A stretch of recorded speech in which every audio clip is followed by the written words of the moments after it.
And we're back with another episode of the Lakers Fast Break Podcast. It's Gerald Glassford coming right back at you here from the Lakers Fast Break. Pop Culture Cosmos, where we cover the latest news and trends in pop culture each and every week, twice a week, wherever you get your podcasts. This week has been a great week. I'll tell you why, because we got on this week's PCC Multiverse, TJ Johnson and I did not only our first video game fantasy league last week, this week we go ahead to the movies and cover the box office fantasy league. We predict who will be the big winners at the North American box office by having our own picks, and you'll get to hear or see all the picks that we made. Who got the better of it? I think TJ did, but I've got some surprises in there myself. So go ahead and check it out today on the Pop Culture Cosmos channel, audio-wise on Apple Podcasts and Spotify, on the YouTube channel, or if you're a Lakers member of the Lakers Fast Break, go ahead and check it out right now or after the show right here at the LFB as well. I also work for the Fan Arc Network on their channel, Lakers Latest. If you want your quick fix, 15 to 30 minutes of me giving you a recap of what's going on in the world of the Lakers, go ahead and check it out today. Like and subscribe there. Lakers Latest. Pretty easy right there. I didn't name it. They just needed help with it.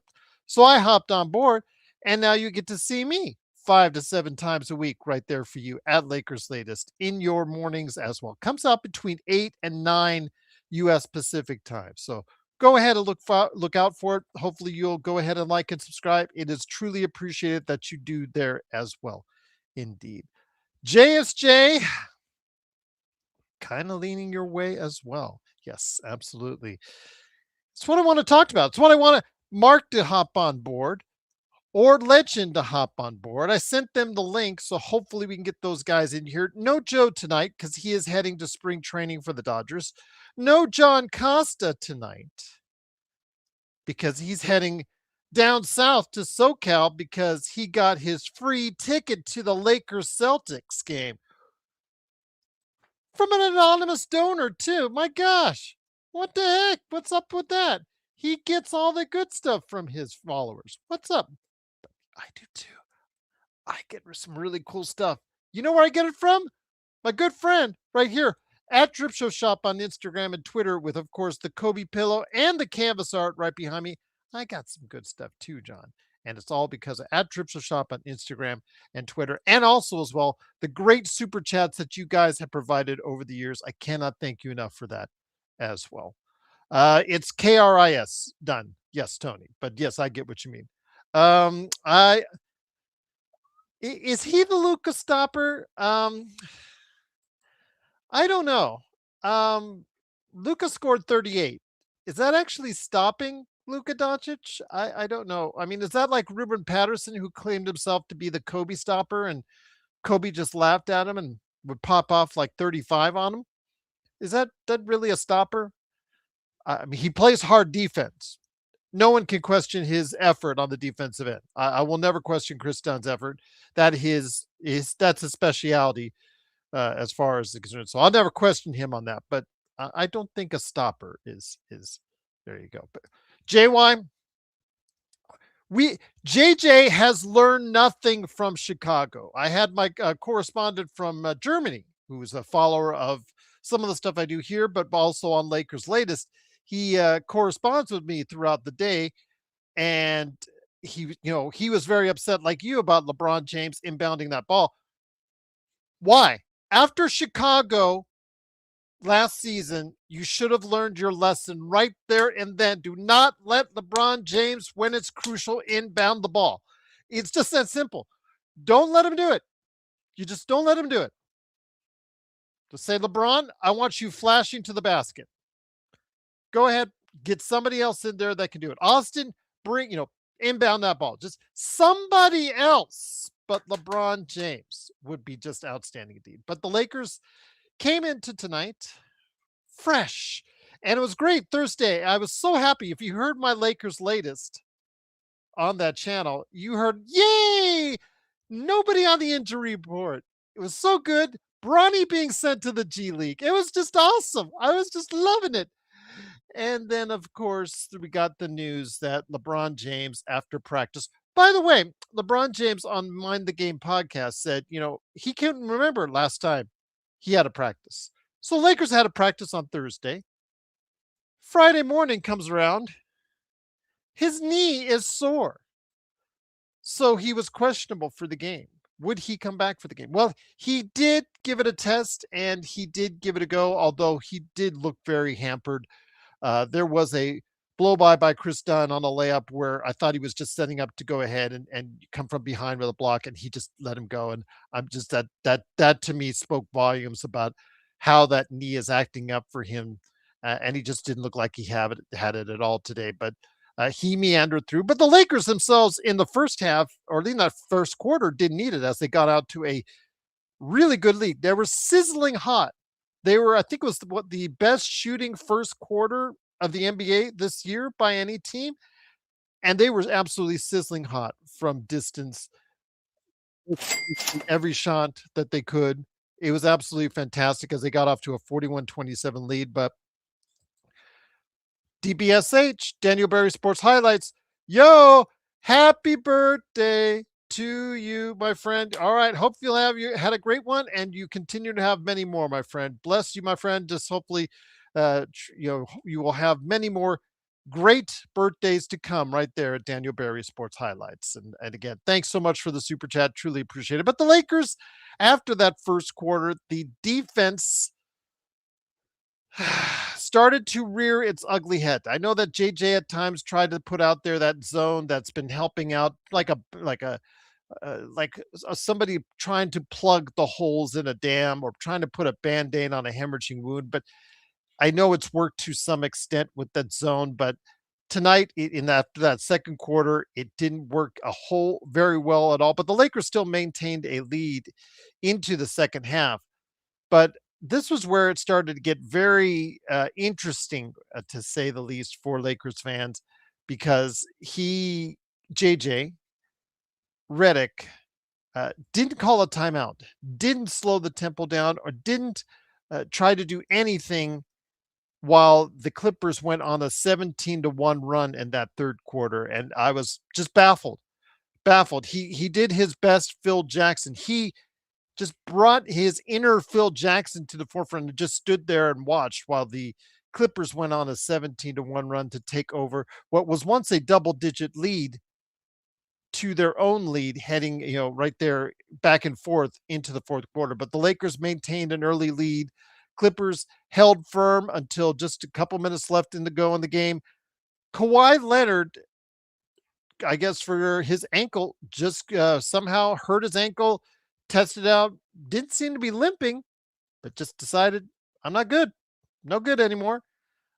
Maybe it's tanking. Maybe it's a new thing of tanking right there. But yeah, he decided, he just walked off, said, I'm not good to go. So he was out. Ben Matherin found out, who was terrific for them as far as for the Clippers is concerned. Both 2 games against Denver and also against the Lakers. He's been great on both of those games. And today he fouled out with about a couple minutes left as well. So what would happen? The Lakers, who is still statistically the best clutch team in the league, still were able to pull off just enough plays for every missed shot inside by DeAndre Ayton, for every missed shot by LeBron James. They were still able to get clutch baskets from Luka Doncic and also as well Marcus Smart. Give and take with Marcus Smart, because he gave some back on the other end, but he was able to get a clutch 3-point play. Luka with a couple clutch plays. And the biggest play of all, according to JJ Redick, was a charge that was taken by Austin Reeves, who had a terrific game himself. He was sizzling from the field overall, especially in that first half, along with Luka. The offense did just enough. The execution did just enough, but it's still down the stretch very tight. And with the Lakers only leading by 3, all they had to do was just one clean inbound pass. And who is there to take the inbound pass and try to pass it in? None other than LeBron James. And as we were going back and forth with me and Pinty, Germany, one of the followers that follows us frequently here at the Lakers Fast Break and also Lakers Latest. He was wondering, why do you have LeBron James inbounding the ball? And I said, JJ Redick has learned nothing from Chicago. Nothing. Absolutely nothing. After what happened in Chicago last season, you would think you would not have LeBron James in that situation again. Nana, as LA Knight would say, still there. And the pass got tipped away from Luka, got into the hands of the Clippers, and they almost made a three with time running out, and the Lakers escaped after Nic Batum's missed three-pointer, and they escaped with the victory 125-122. It was not pretty at all. Should have been a lot easier because the Clippers were coming off a back-to-back and a hard-fought victory against Denver. I was not very impressed. They had just enough offense to go ahead and get the job done. But be that as it may, as was said by Pinty, a win is a win. And the Lakers did win 125-122. The Lakers are now still in fifth place in the Western Conference, 8 games back of Oklahoma City, still a game back behind Denver, and a half game back behind Houston, who is in New York tomorrow. So we're going to have to see how that one goes. But, oh, look who's here. I thought the guy here I was told by John he was on his way to spring training. It is, of course, the experiment. Joe, good to have you here. Yeah, the exact message. Let me look it up now. We'll look it up now. Because this Gerald, I can't make that up now. I talked to Joe already, and Joe said he was going to be out of town for that training thing today. You can tell John just has no clue on baseball. Absolutely no clue. So you're not at that training thing from baseball. You're actually here after all. Well, Drip Show's going to be here this weekend, and then John was here, so I said, all right, I'll just postpone my trip to AZ for 2 weeks.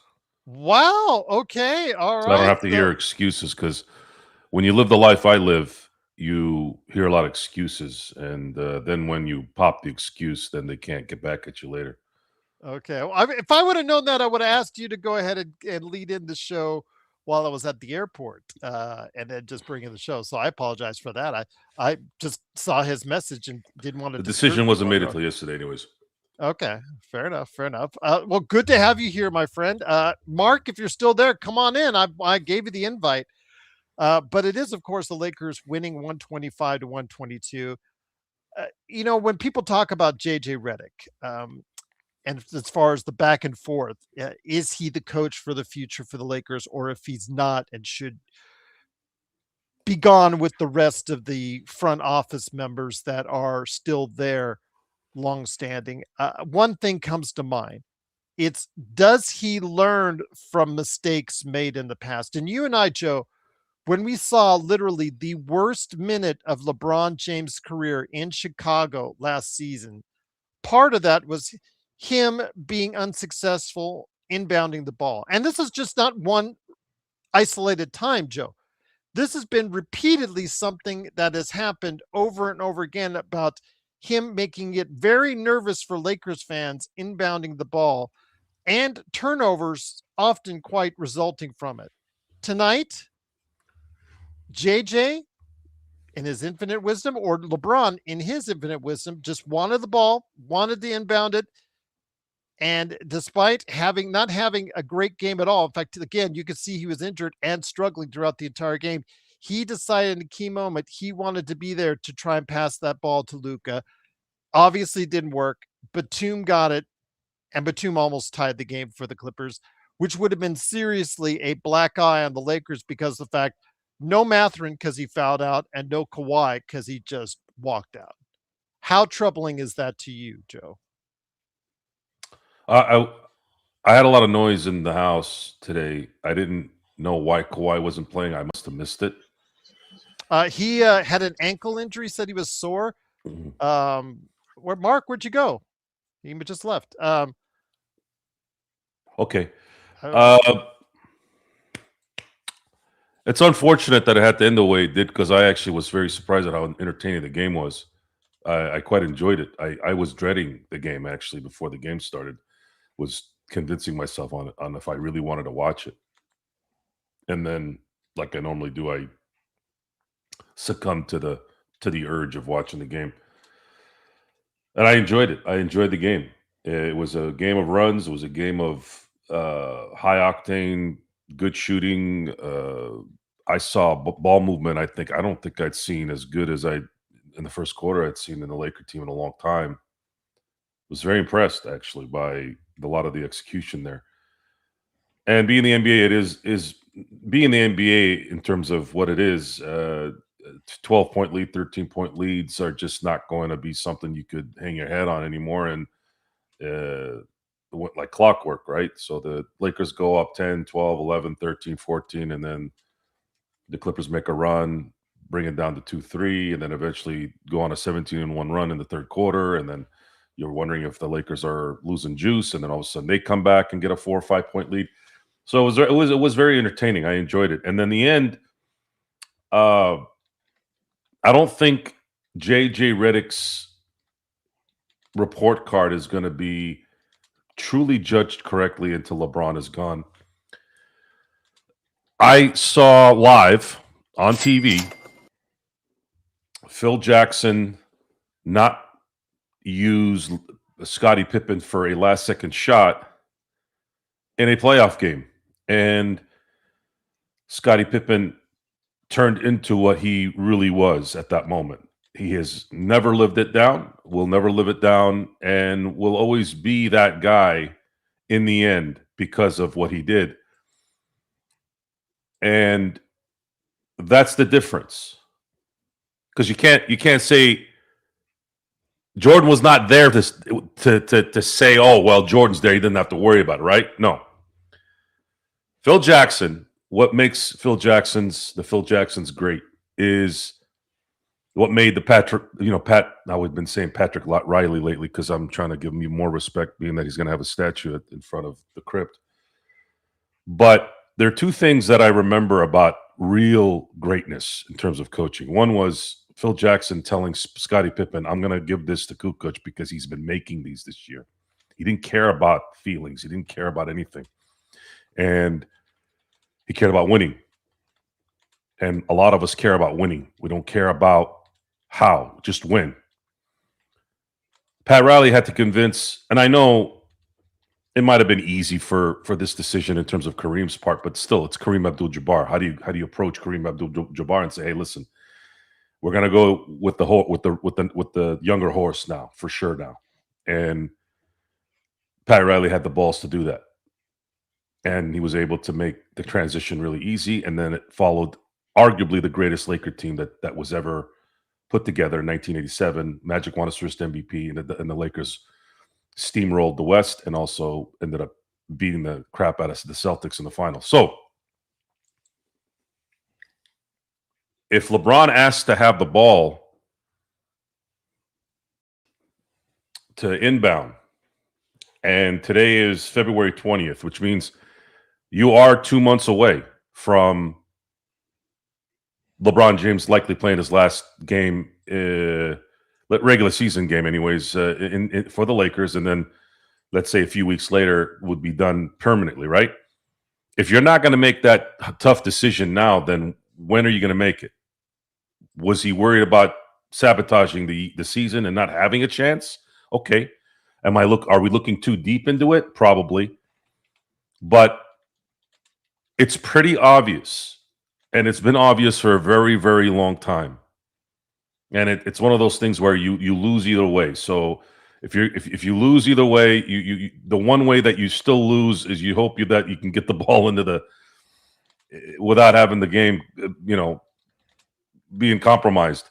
But it's quite obvious that LeBron James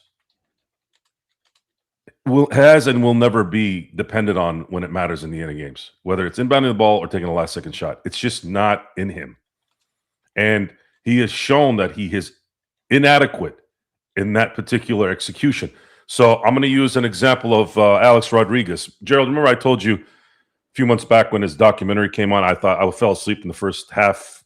Yes, I Right? remember that. Okay. The reason why I fell asleep was a lot of times these documentaries start to give you the, oh, look how I came up and look who I was and this is my family and I was a little engine. I hate that shit. Okay, how many times are we going to see that story? I want to hear about A-Rod. I don't want to hear about your childhood. Every child has a cuteness to it. I want A-Rod, and then of course documentary. I gave it a shot when I was kind of just sitting there going, okay, I'm going to give it. I'm going to go all the way with it, and it became a really, really, really, really good documentary. I actually enjoyed it, and I actually started liking A-Rod because of it. Anyways, there's a spot in there, and I didn't know this. A-Rod is supposed to be one of the greatest players of all time, right, Gerald? Yes.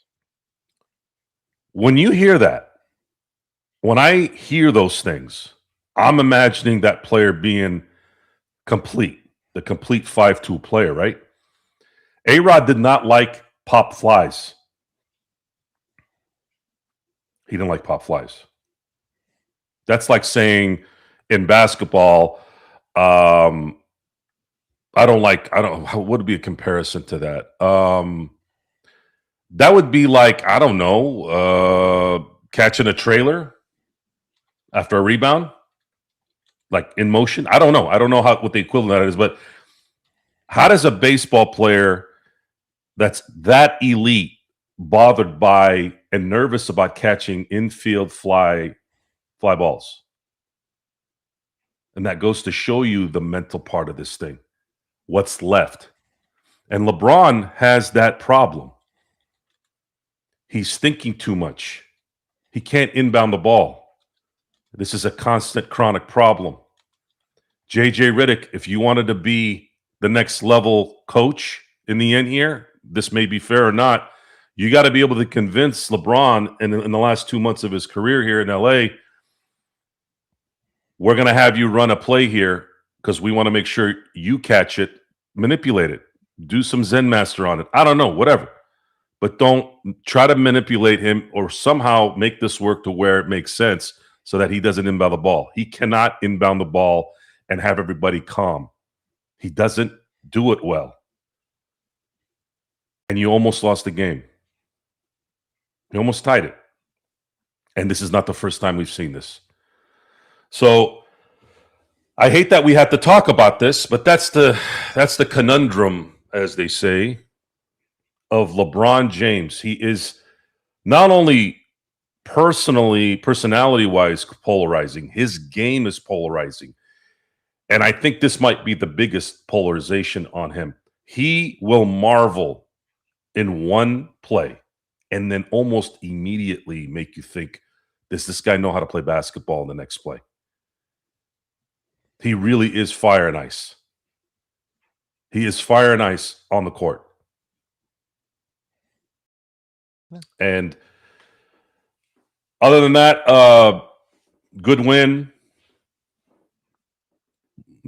I think Luka's hurt. Luka is laboring every game I watch him now.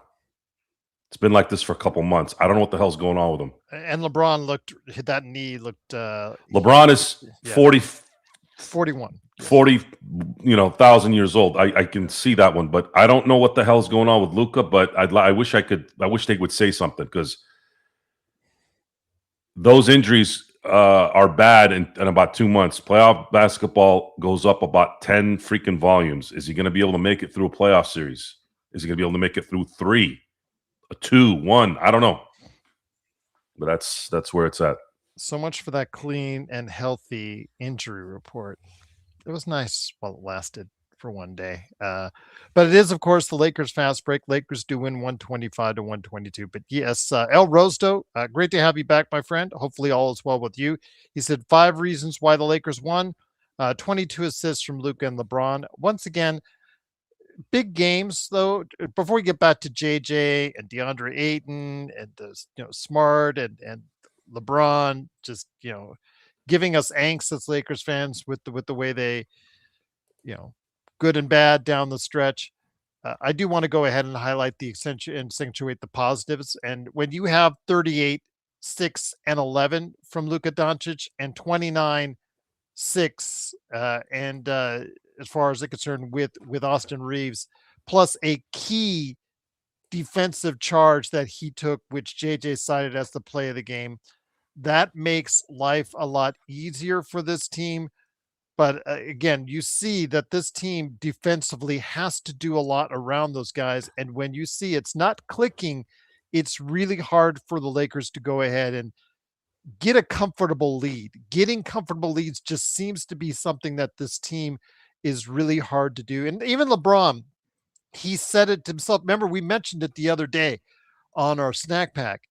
LeBron said himself, this team is just not set up. It's just not room for error. There's just not much room for any error at all, Joe.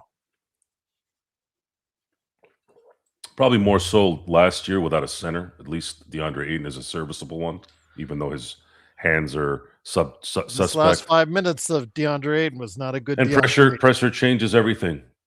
But I saw him play well in a playoff run against the Lakers. Yeah.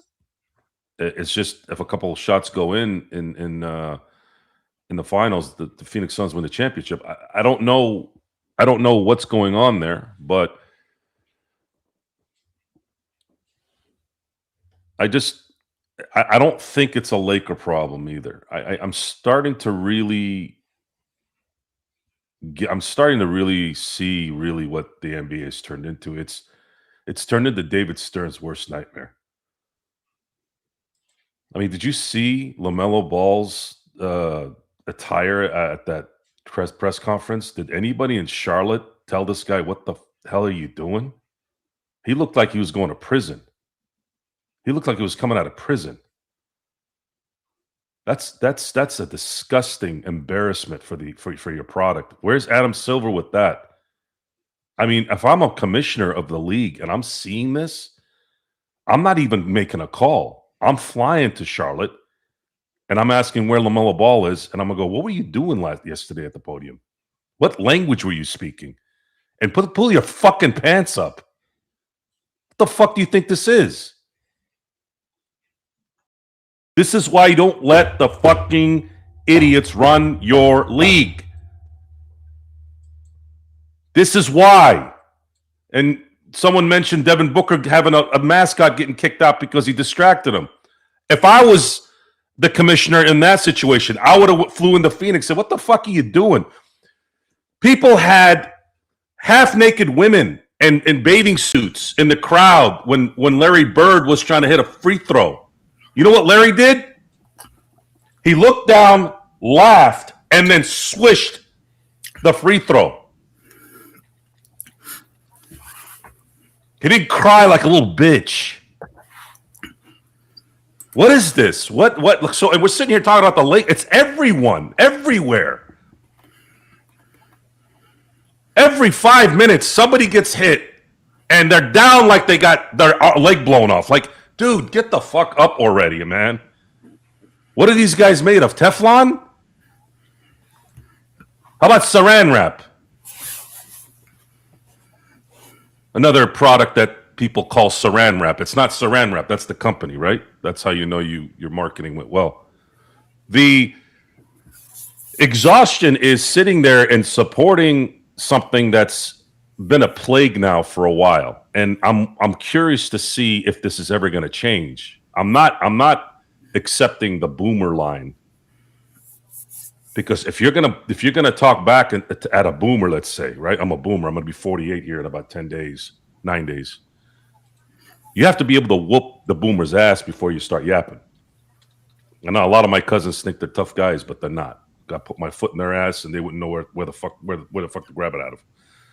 You know, even though they're 20 years younger than me. I'm like, and I've had that conversation with them. Like, you can't call someone a boomer if they can boom your ass into the fucking wall. Okay?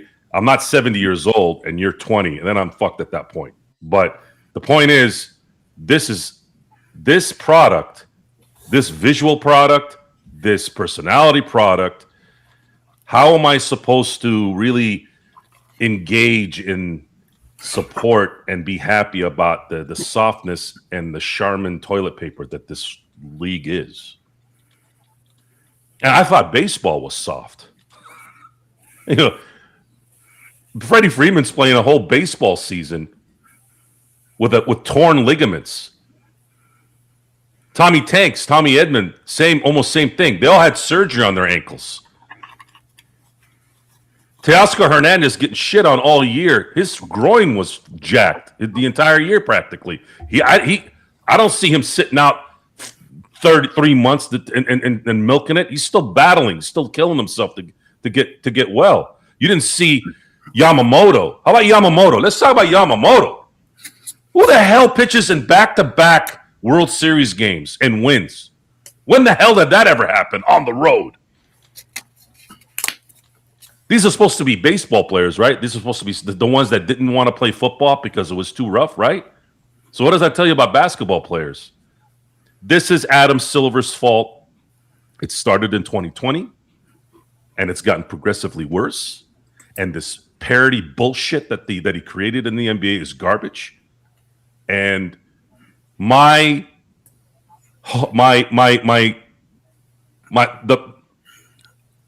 inspiring part about what's about to come is the fact that Mark Walter owns the Lakers, and you guys are going to see what this guy is going to do in the NBA now.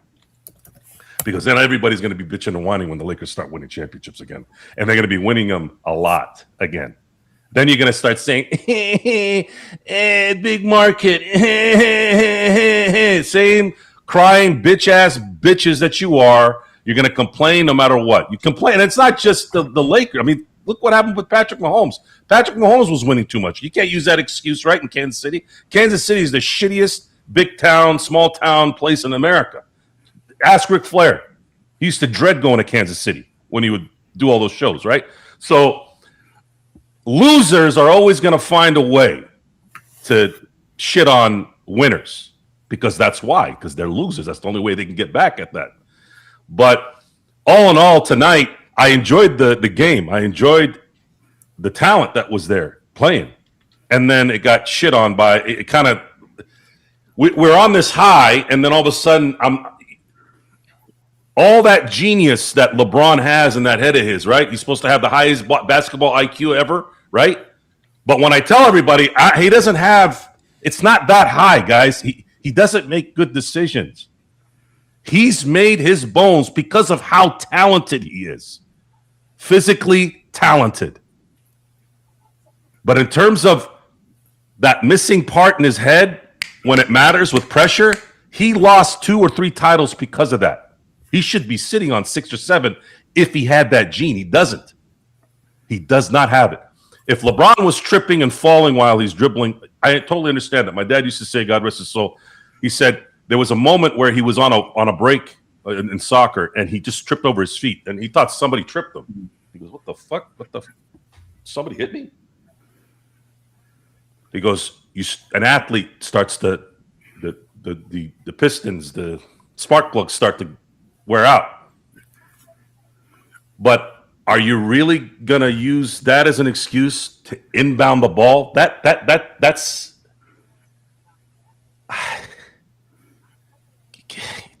is it really that hard? Do you really need to be like athletic to do that? How many times does this have to happen, Joe, before we just and JJ have Redick, someone else? So JJ Redick maybe doesn't want to ruffle feathers, but that's the point there.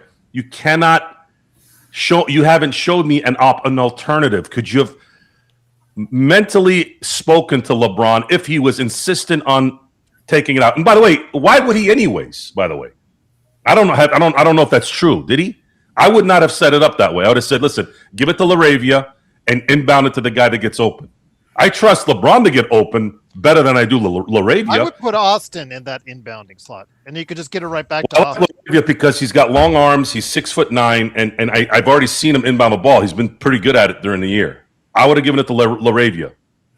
A lot of times, younger role players actually do more fundamental things. So, and again, I've seen him inbound the ball well all year. I've watched every game except one. So it's It's LeBron, man. It's LeBron. I'm sitting there at least 3 or 4 times going, man, LeBron is something else, man. That alley-oop to DeAndre Ayton, I was like, God damn, man, what the fuck was that? That was a lot of good passes tonight, man. That pass that Luka did to Marcus Smart under the basket, I was like, God, how the hell did he get it over there? And then you can't even get an inbound ball in. How many times are we going to watch this? How many times are we going to see this before you solve the problem? Give it to somebody that knows what the fuck they're doing. If they go Scottie Pippen, then fuck them. Let them go sit and sulk. Let them kill their career. And even if LeBron kills his career, if he turns into Scottie Pippen at that moment, who gives a fuck? He's gone in 2 months. At least you grew some balls, JJ Redick, to keep your job. But my instincts say this, and to put a button on this JJ Redick question, I just find it extremely difficult to see a new player personnel / GM / whatever the hell you want to call that position, and him not hire his guy. How does that make any sense? Who's a great GM that inherits what's there already? I don't know. I have to think about that one. Once again, it is the Lakers winning 125-122. Xbox, I guess he couldn't join us because he got distracted by Surfer's Paradise. Hey guys, can you guys kill Lakers slow burn? I don't know what the fuck his name is. Why? Oh, just because he put that in? Yeah, I don't. That kind of humor doesn't. I don't deal with that shit. I hate that shit. Okay. Disgusting bodily fluid garbage. You go stick that up your ass and smell it yourself. You fucking idiot. I hate that shit. I hate that stuff. I can't stand it. I can't stand it around me when I'm with people. I can't stand it online. So you want to make funny jokes and make funny comments? Cool. But if you're going to start doing that kind of shit, get the fuck out of here. That shit's stupid. That doesn't do anything. It is a most patient man on YouTube, indeed. He is not sleeping.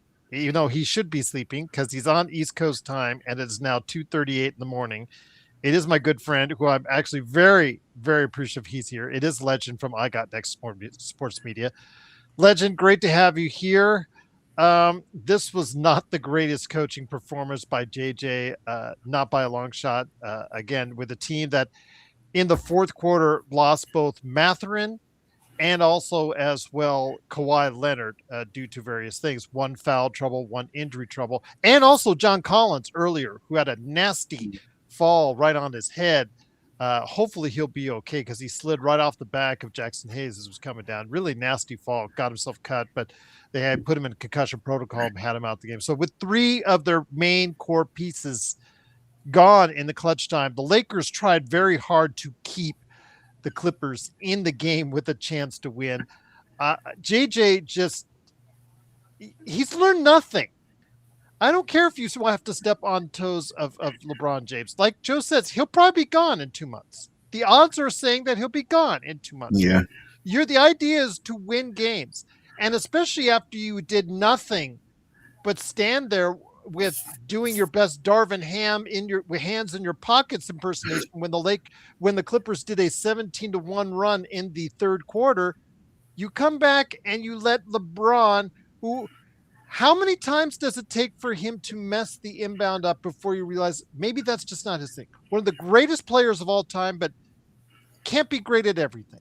Your thoughts, my friend. JJ, again, the defense, I understand he doesn't have many options. Smart and Vando are just not the defenders they want, and their switching offense always seems to switch so early that it gives the Clippers the advantage on a Luke Kennard or an Austin Reeves or somebody like that. It just seems crazy. You put these defenders out there, and the first thing they do is switch off the guy that has the ball in a Mathurin or Kawhi. Your thoughts, my friend, because JJ, he almost coached the Lakers out of a win tonight. Just shows that he still got a lot to learn. And seeing that times and times again where a team is on a 10+ run and no timeout, you just let's let them keep going. Plenty of times, a lot of errors. And then the LeBron situation, I'm not for sure. Maybe you're afraid to step on somebody's toes because he may be the reason why you got that job, and you're afraid to step on it, but you shouldn't be afraid because I'm just gonna say it. I think he's going to Cleveland next year. I think that's what's gonna happen. But because like the signs are already there, it's too much noise about that. Why are you afraid to step on his toes? No, he's not gonna be here next year. You ain't gotta worry about that. But what are the takes on that part? It's not just the Chicago game last year, which I've said time and time again, it's the worst minute of LeBron's entire career, but it's several times he has inbounded the ball and had issues on multiple occasions, Legend. And yet you still keep going back to it. He is one of the greatest of all time. I'll never take that away from him. But there are certain things that he is just not doing well at this stage of his career. And when he's had not a great game already, he looked hurt, he looked old, and he just didn't look like he was going to make a big impact on the game anyways. Why do you make the decision to go with LeBron inbounding the ball? Or is it just LeBron deciding, like, old LeBron in the play, in the timeout, oh, I'm going to drop the play for myself and I'm going to put myself there? Yeah, he made mistakes, and sometimes maybe LeBron wanted to inbound it, not for sure, but there's some things you can tell he's still learning.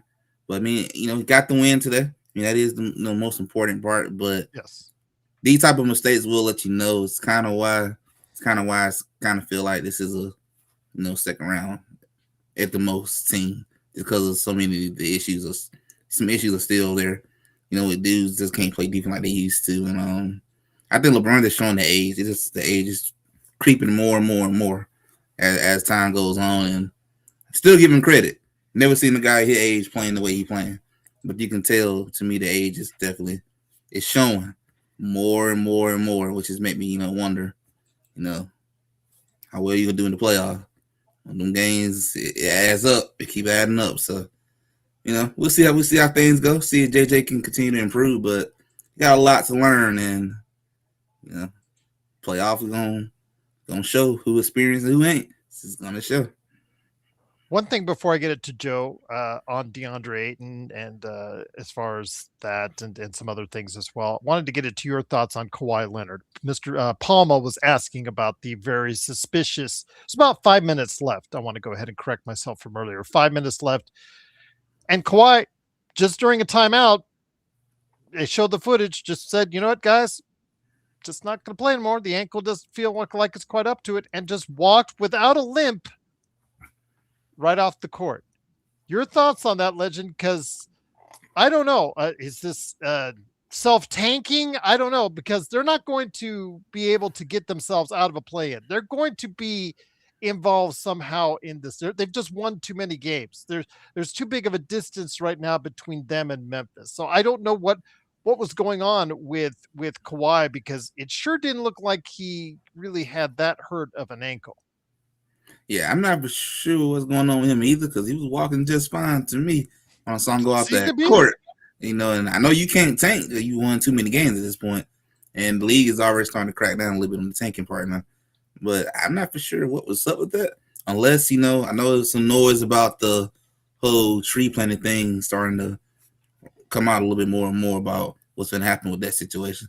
So I'm not for sure, too, if some stuff going on with that, he's trying to dodge a little bit, but that's a little odd, though. You walk just fine. I mean, I don't know, though. Let me look at the kid from Kansas. He just stopped playing, so people doing that more and more now. Yeah, that's right.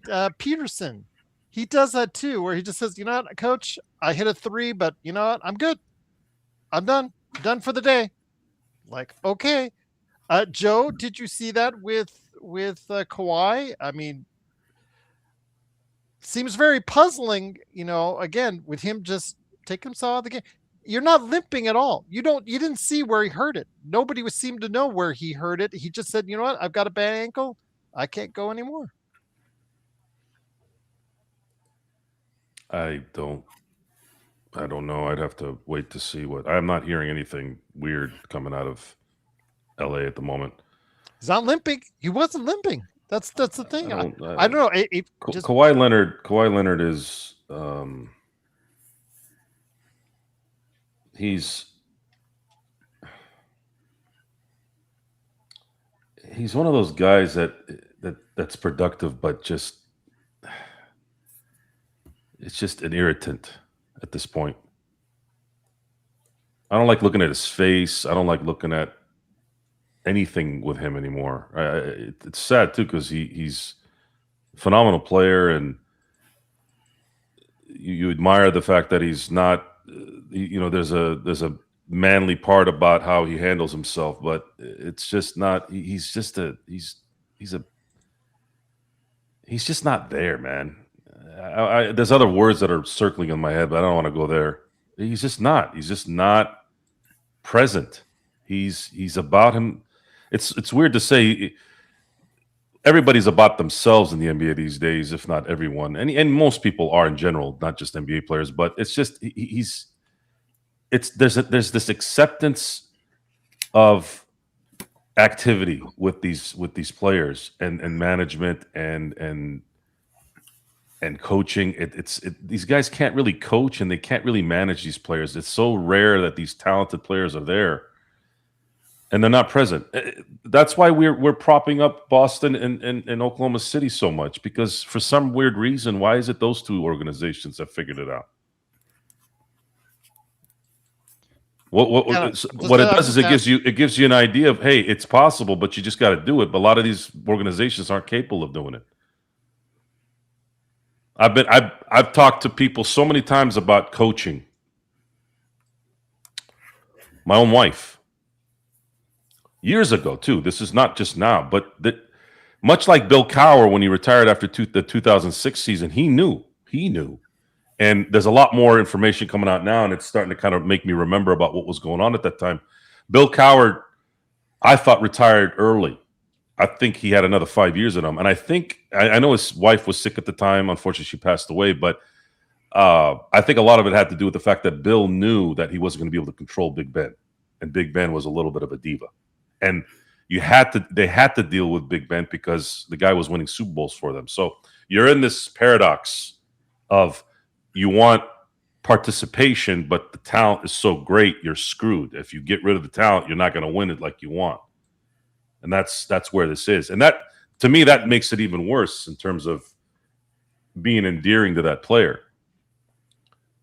I don't trust Kawhi Leonard. And everything that I'm hearing right now, and it seems like every time I hear anything about Kawhi Leonard, there's some kind of cloud hovering around him. Whether it was in San Antonio, I don't think he was in Toronto long enough to have anything going on there. But this whole fiasco of the NBA, of just credibility in this country in general has hit a really bad wall. No one's being punished for anything that they're doing that's detrimental to anything. That's not good. I told you, the sports is a microcosm of society. I'm sitting there watching an interview of what looked like a half-retarded person, which is an insult to just say those words for a lot of people. But what else am I supposed to describe it as? You're looking at LaMelo Ball. What? What happened to your car? What? I'm like, is he drunk? Is he on drugs? And then he stands up and his ass is showing as he's walking out of the fucking press conference. Kawhi leaves a game that they would have probably won if he stayed. Well, okay, what are we doing here? You got players kicking out mascots. You dumb, stupid idiot. The mascot's job is to keep the crowd happy and to entertain. It's part of the show. That'd be like a wrestler going, hey, take away that guy's sign. Think about that, Gerald. You're a wrestling guy. Vince McMahon would have ripped that guy's intestines out.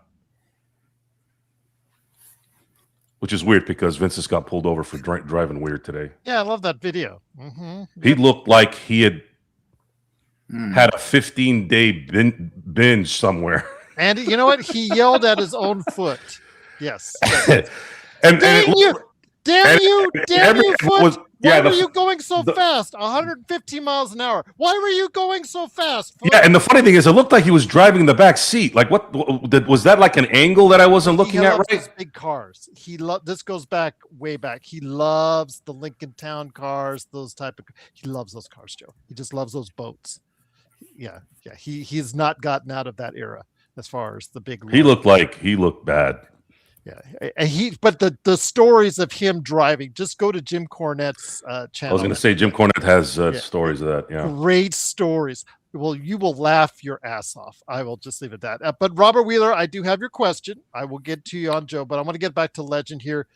Lakers win 125 to 122. Legend, I know you're going to be hit. Okay, when I get a chance, can someone explain to me? As far as you're talking about what Barkley said to Austin tonight. As far as I'm concerned, I see everybody in chat mentioning it.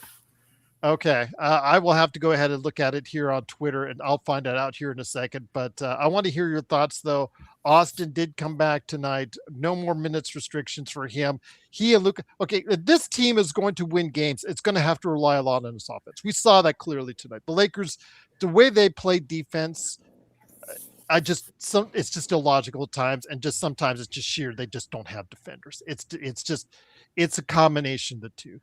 But if they're going to win like they did tonight, they have to click on offense.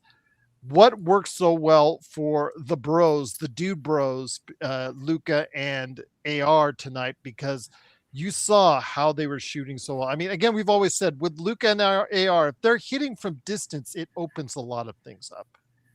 Oh yeah, it makes everything easy. If they knocking it down, it's filled at that point.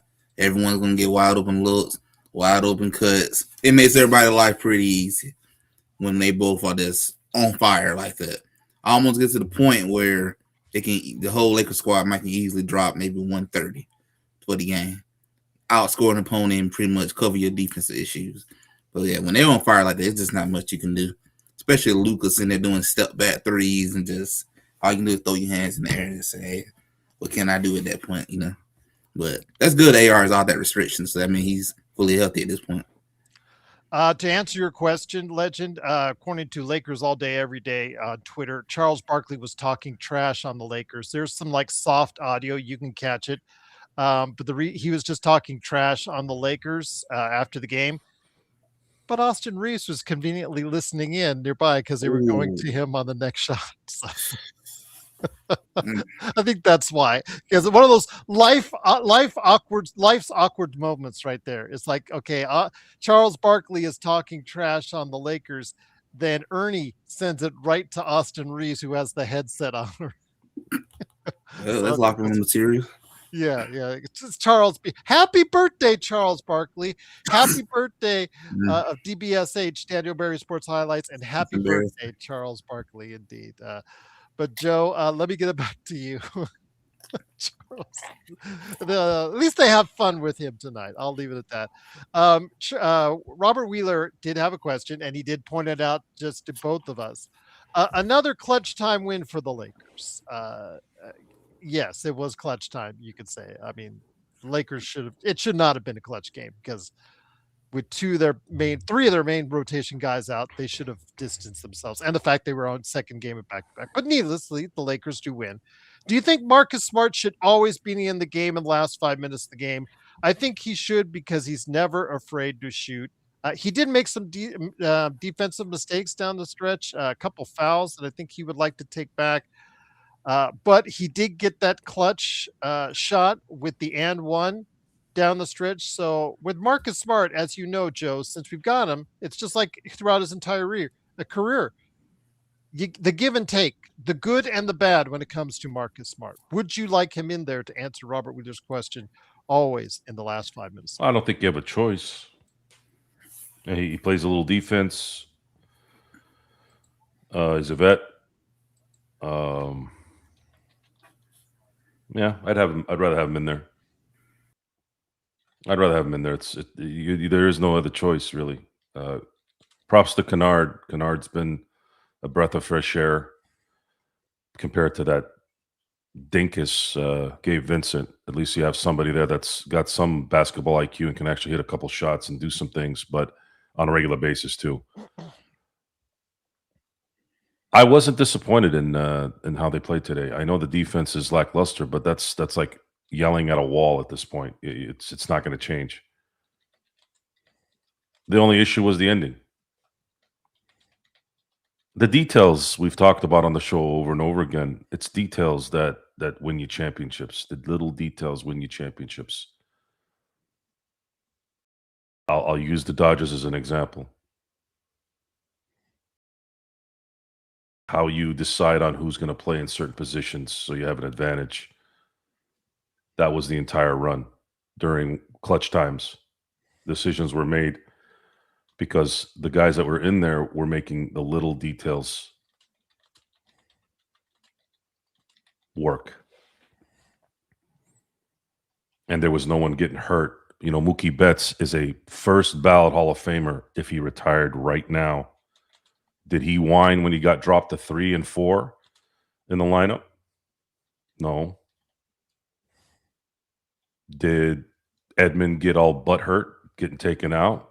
And that's in the 9th inning for someone who was struggling a lot? No. That was an NLCS MVP.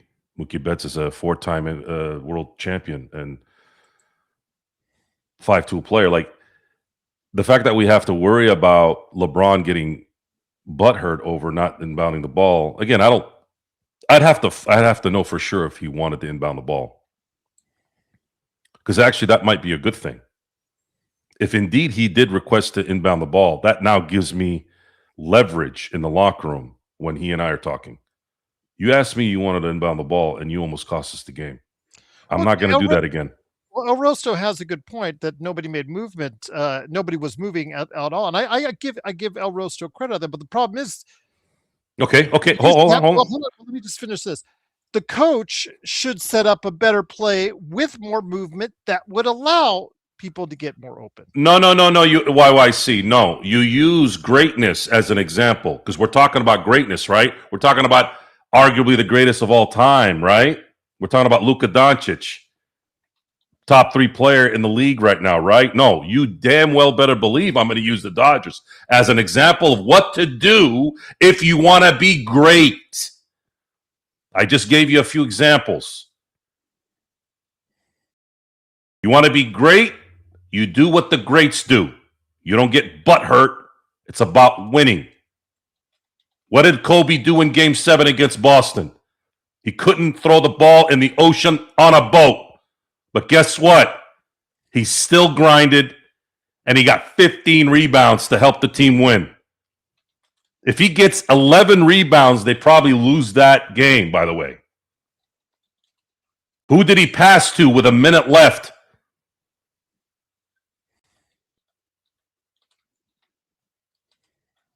The little things matter, and it makes sense, doesn't it? Why are the Lakers getting bounced in the first round and getting swept the year before then and losing in 5? I'm sorry, 2 years before then and losing in 5 a year before that.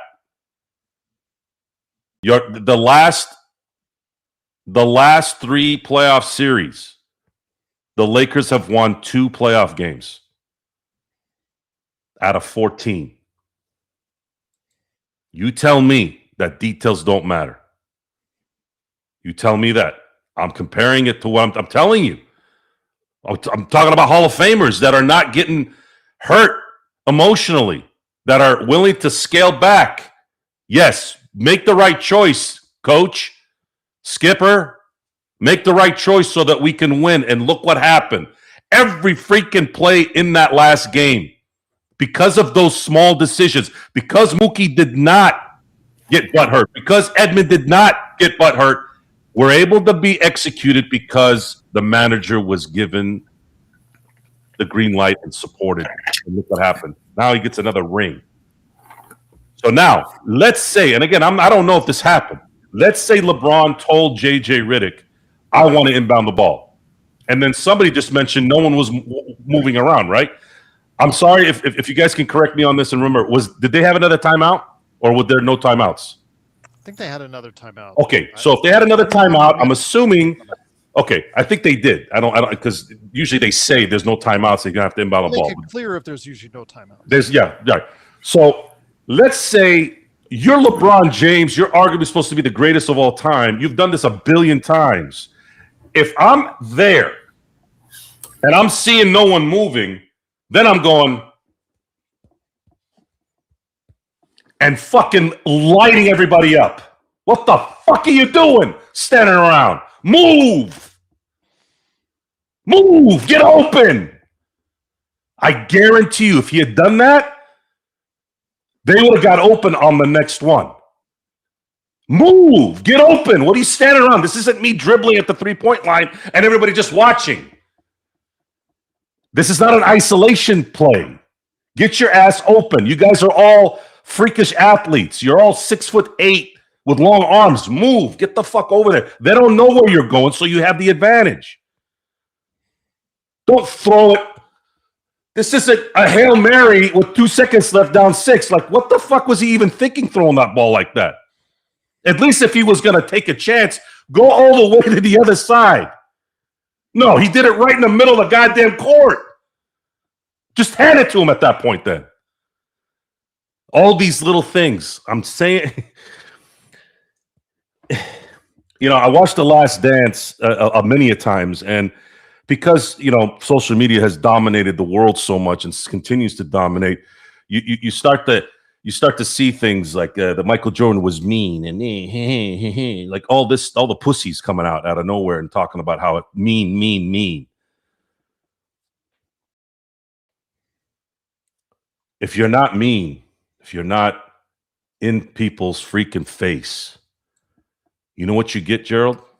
You get stupid execution at the end of games, and you get dumb fucks in their underwear doing press conferences like they're in their bedroom. And I'm not one of those guys that goes and tells people what to do in their lives. Far from it. I don't control anybody. I work alone. Almost 99% of the year. I'm by myself because I don't like bosses either. But I'll tell you this. I will say this. If I come out of my office with my ass hanging out, you damn well better believe if my wife, my dad, God rest his soul, my mom, my friends, they'll be like, what the fuck are you doing? So why can't Adam Silver make a call and say, what are you doing? And then talk to the owner as if this guy's too stupid, can't even talk on a mic. I don't know what the hell he was on. What is this? And it keeps building. This stupid shit keeps building. You got to stop it at some point. All this stuff with Kawhi and Ballmer and what's going on. Dude, you're the commissioner. You don't need a quarter law to make a decision. Isn't that part of the collective bargaining agreement where this commissioner makes a decision to keep you got rid of a racist pig in like 4 hours. This is nothing compared to the shit that you were dealing with then. Why don't you make a decision? Make a decision. Make a decision. Don't you remember in training day? Make a decision. I will purposely, you know how people will ask about, oh, what do you want to eat? What do you want to eat? What do you want? And everyone's like, oh, I don't know, whatever you want to eat. No, whatever you want to eat. No, I have mastered the 2-second food problem. I will just say a random fucking thing. Let's go get some burritos at El Burros. I don't feel like that. All right, then I gave you a shot. Now it's on you. And I didn't even want a burrito. I didn't even want a burrito. I just said it. It sounds like me in the car with I just said it. I just said it, right? Like sometimes I don't even want to deal with it, right? So I'll just say a word. I'll say a burrito, a hamburger, or whatever. Olive Garden on there? No. Then where? Where then? You say I don't feel like a burrito, then go fucking find your fucking food then. I already gave you an option. Now they can't come back with you. How come you never make a decision? No, I made a decision. Go get it. Go do your thing. That's usually a Saturday or Sunday within the Glassford car. Where do you want to go, girls?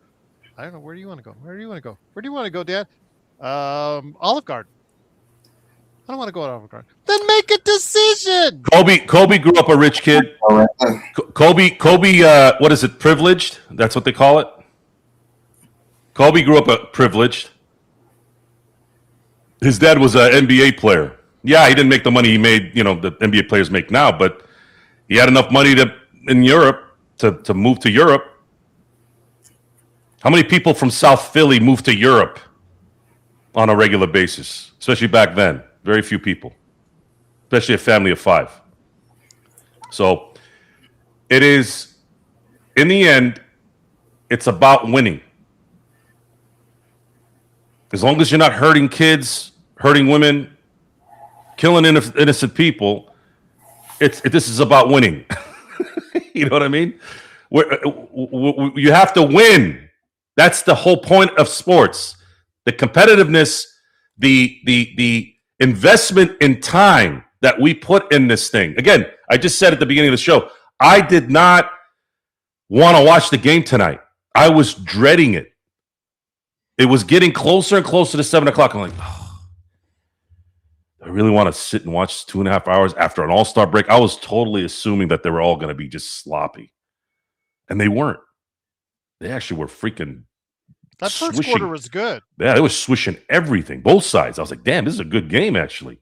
And it continued, and it continued, and it continued. And other than that little flub at the end there, it was a pretty damn good game. I actually liked the game. I really enjoyed it. Even the runs going back and forth, I enjoyed it. I enjoyed the product was good today up until LeBron decided to throw a Hail Mary at the worst time. That's it. Other than that, I enjoyed the game. And us being kind of sitting in the negative side of things, the reason why we're there is because we want this fucking thing to stop not paying attention to the little things.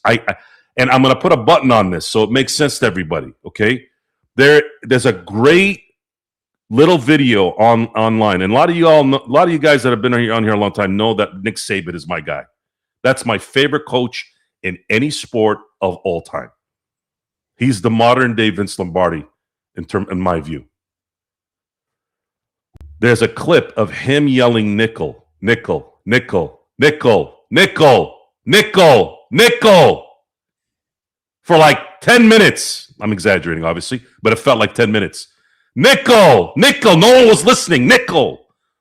They were up by like 38 points. The game was over. He still wanted the goddamn defense to be set. Why? Because if you get relaxed now, you're going to get relaxed later again. You want to be like this every minute. You want to win. You wanted the best chance of winning. Got to keep doing it. What did Kobe say? What did Kobe say that resonates, that a lot of people have not heard? Go through the storm. At some point, the storm is going to end. Just stay the course. The storm is going to end at some point. But these guys don't do that. It takes a different person to be like that. Those Tiger Woods, Kobe's, Michael Jordans, the Federers, the Nadals, the Jokic's. Jokic, sorry, not Jokic's. Jokic. Well, Jokic, I could probably give him that too as well. He's amazing. So, yeah, it's I think we're asking for too much, but at the same time, I'm not the one that called myself the greatest. The same, Gerald. I mean, if it was Jeremy Grant doing it, I'm like, it's Jeremy Grant. But if you're going to call yourself, if you're going to come and walk around and do this, which, by the way, I do like that, by the way. I think that's kind of cool. But you can't be doing this and this and can't do a fundamental fucking inbound. Just saying. You can't. That doesn't make any sense. But the Lakers did get the win. Otherwise, you're Duke of Ellington at that point. You're not the king. Duke of something. Although, again, right now to be a member of royalty is not the greatest thing in the world. Just ask Andrew. But once again, it is the Lakers winning 125-122. Legend, I want to bring it back in here, my friend. Xbox, there you go. A lot of trouble on Xbox. My gosh, what a day for Xbox. Yeah. Oh boy. Oh boy, I'm going to have some major discussions on this as far as Xbox is concerned. I got a lot to say. Let me know. I got a lot I love to say about that. You know what? Situation. I'll set something up. I want to hear your thoughts on Phil Spencer and all that, because there's more than meets the eye on that one with Phil Spencer and Sarah Bond leaving, especially with the son with her leaving. That's really. I'll work something out, my friend. I'll hit you up this weekend. We'll go ahead. I'd love to hear your thoughts on that. But getting you back into the mix here with the Western Conference, your team, the Golden State Warriors, are in trouble. Yeah. Because I know that to Kristaps Porzingis, you got a little taste of him coming back for how long, I don't know. But that knee for Steph Curry, what's the status in going on? Because right now they are losing ground big time to the rest of the Western Conference. Tonight, Denver. Okay, Lakers can no longer make that excuse of losing one night on a back to back, then being traveling and not feeling, because Denver lost to the Clippers last night and scored 160. I'm sorry, 157 on the Trailblazers tonight on the road. 157. Mm. So, this back-to-back stuff that Joe talks about, you just don't have an excuse when you see stuff like that. They were pissed that they lost, and instead of sitting all their players out like the Lakers did last week, guess what? They went out, competed, and they blew the doors off of Portland. Be that as it may, there's a tight race for third through seventh right now in the Western Conference, and especially, but right now there's a concern with Steph Curry. Phoenix, are they starting to lose momentum because they've lost 2 in a row? What's going on there as far as the Western Conference? Because I think this weekend is not going to make it any easier, because the Lakers play the Celtics, the Rockets are on the road at MSG. It really looks like it's going to be a battle all the way down to the end of the season for those final spots in the Western Conference. And before I answer that, I just want to let somebody know, because they asked in chat what I was playing. Playing college football right now, and Go See Yote, kind of going back and forth. But 25? 26. 26? Okay. But I would definitely say it's going to be a tight race. I think it's going to be like last year, Western Conference all over again. It's going to be tight. It's going to come down to that very last day. And so it's going to, I think what's going to happen. It's going to come down to that very last day. And probably decide what's the entire playoff going to look like. It looks like everyone is like kind of is bunched up together. I think, is it Rockets and Denver kind of both tied for like third right now? Actually, third is actually Denver after they scored 157 tonight. This blew my mind. I looked at that and I was watching some of the highlights and just like, wow, Portland had zero resistance tonight. And then you have a half game back because they were idle tonight was the Houston Rockets, but they can make that up tomorrow night at MSG against the New York Knicks. I think that's a primetime game for on ESPN. But be that as it may, then you have the Lakers and Celtics on Sunday, and the Celtics, they just took care of your Warriors. Yeah, in the West, it's brutal right now, and again, you cannot take any games off if you're in that third to seventh position right now. I mean, it's like a game and a half or 2 games from like 7th or 8th. It's like it's just that close. So it feels like these last couple of games, if you lose 2 or 3 in a row, you already sunk. You already like in a hole. The only ones to me that's like really breathing comfortable right now, OKC, Spurs, they comfortable. They got a decent little lead. I mean, they can't get too comfortable, but they got a decent lead amongst from the rest of the pack. 3 all the way down to like 8. All you guys just fighting to be in a decent position with each other. So it's going to be interesting to see how exactly this whole thing plays out. But the road for everyone in the West it's not easy. It's not easy at all. To me, the only one who may have really got it made is Oklahoma, and that's what happens when you take care of your business so early. But for Golden State, wave the white flag, let stuff probably sit.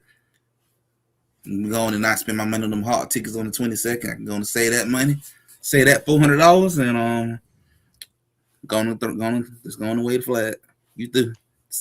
But you can't tank if you're Golden State because it's already too far into the season. You're just stuck. Meet hard place because you're stuck in between because it's just not much you can do. And then if Curry's going to be out an extended period of time, which it's looking more and more like it, that's going to be very detrimental to the season for Golden State. That's for sure. But Joe, in the chat, JY dropped, if we're going to be looking bad if we play the same way we play tonight against on Sunday against the Celtics. The Celtics who are coming in, We didn't play they're bad playing. tonight. They offensively they didn't. When you're scoring 125, they didn't. But you can see defensively, there's some things that you know they're of concern. I'll say that. And then of course what we saw with DeAndre Ayton down the stretch, it was okay. You'll 13-7. This is the game where you don't look at the box score and say, okay, DeAndre Ayton did okay.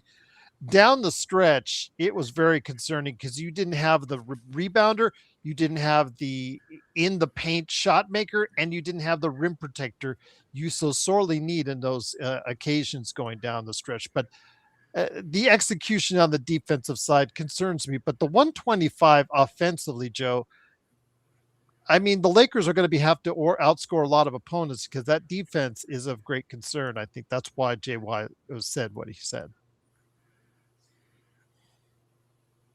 I wouldn't say right now the Thunder are only 2 games ahead of the Spurs in the loss column.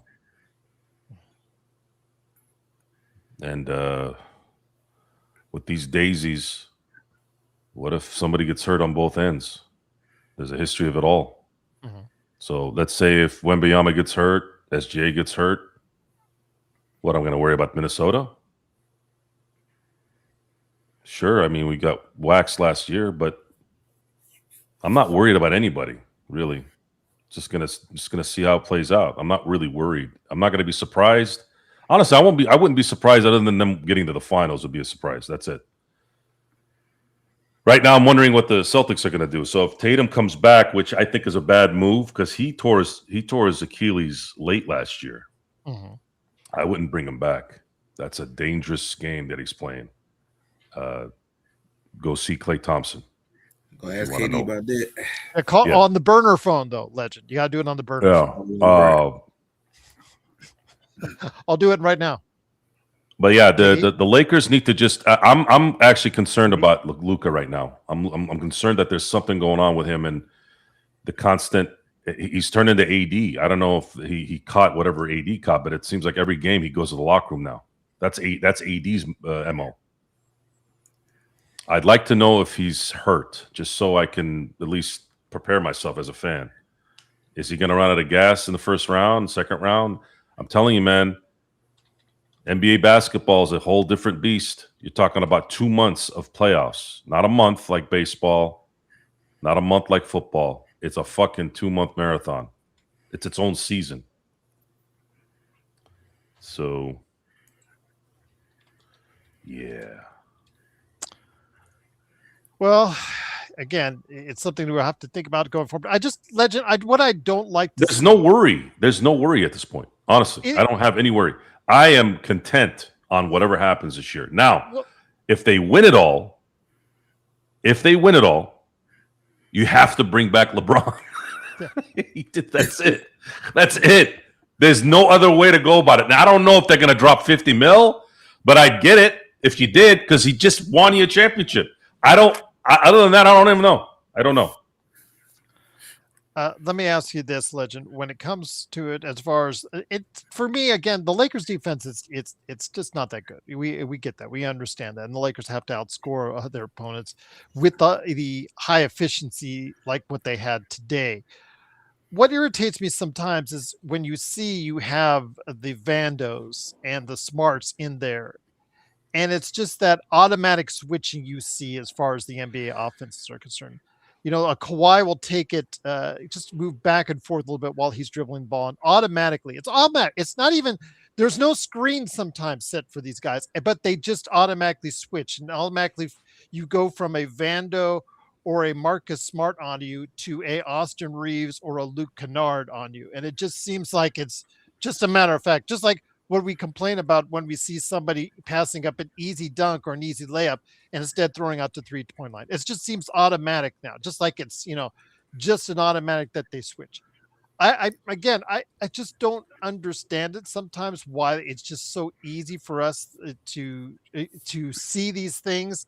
And it just seems like it's a matter of fact when you see it out there. I know that JJ has tried to put bandages on these hemorrhaging wounds on the defense sometimes by implementing the zone at various points like he did tonight. And it has worked to some extent. They have been a little bit better for the most part on the defensive end. But you see games like tonight where the Lakers should have put away this team a little bit sooner coming off a back-to-back after a grueling game against Denver with 3 of the rotation players down by the time the final minutes were coming to play.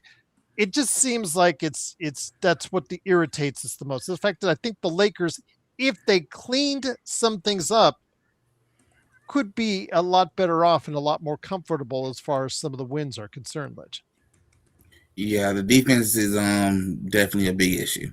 And pretty much, at this point, I think everybody in the league probably know Lakers, they can run the offense up on you all day. Lakers can probably drop 150 if they just really hot.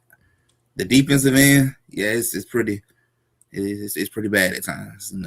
Sometimes Luka and AR and them just can't guard a parked car. If I were to go guard my Lexus outside of my yard, they're probably gonna ride right on by them. But is there some issues that I think is gonna really take the off season really to fix? And I think it is gonna come back to reconstructing the whole team, bringing in different pieces that can kind of solve a lot of them issues. And I think this season you just gonna have this. It is what it is. Whatever happened at this point, I think that's what the front office is pretty much going with the mindset of too. They get past the first round, cool. You don't, it is what it is. But this offseason, I think they have to fix it. And I think that's the thing. If I was a diehard Laker fan, that's why I'm demanding. You come back next season, this defense can't be this. It can't be this bad. You have got to come back and fix it. So I feel like they owe the fan base that much. If you basically accept them that I'm probably going to the playoff and lose first, second, maybe even conference final, somewhere in that range, you better come back and fix it by the all season. There's no excuses. None.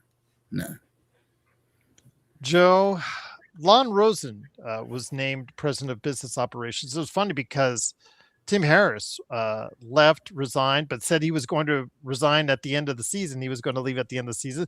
Suddenly that became one day as the Lakers named Lon Rosen the president of business operations. Former Laker intern, former Laker executive, former agent to Magic Johnson. So he comes back after a successful run with the Dodgers, even before, I believe, the Guggenheim regime took over. I think 2012 he started with the Dodgers. Could you enlighten people a little bit more that are not as familiar with Lon Rosen? Do I have to? Are you going to listen? I'm just telling you. I mean, just because I'm not talking to you. I'm talking to them. The, are you all going to listen? The synergy between still the Dodgers and Lakers. Be in your feelings about how Jeannie is still going to be here 4 more years. There's a better chance of me hitching with Jessica Alba than that happening, by the way. Well, she said she was asked to stay on, so you take it for that what it's worth. She was asked to stay and do That's what? She said in that CNBC interview. Yeah, okay. Stay and do what, though? Your guess is as good. Watch games? What's she going to do? What? Oh, Rob Pelinka's going to be here too, right? Oh, and so is Rambis. They're still there as of now. Keywords as of now. I feel sorry for people who believe everything they see and read. I do. I really do. It's better to not believe shit in the end, guys. You know why? Because 90% of the time it's shit. You're wrong 10% of the time. Every time. Well, tell us more about Lon Rosen. Lon Rosen, if you guys watched Winning Time, was the curly-haired guy that was working with Linda and Jeannie at the beginning of the show, and then eventually turned into Magic's agent. Yes. And Magic's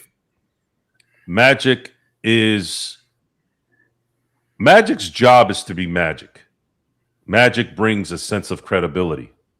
He brings a sense of warmth, good feeling, fairness. I mean, I could go deep into other things, but then it'll be misconstrued at that point, right? He's the guy that can.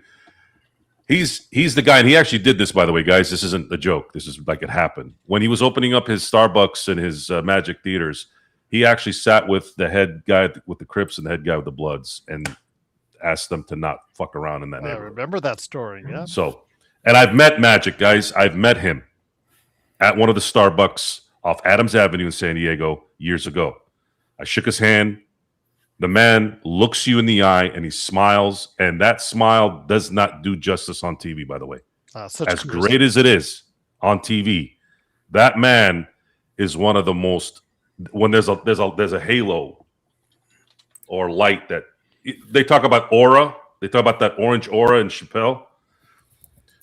Magic's doesn't have an orange aura. He has a bright, like beautiful light that's always on him because he's that good. He's such a good person.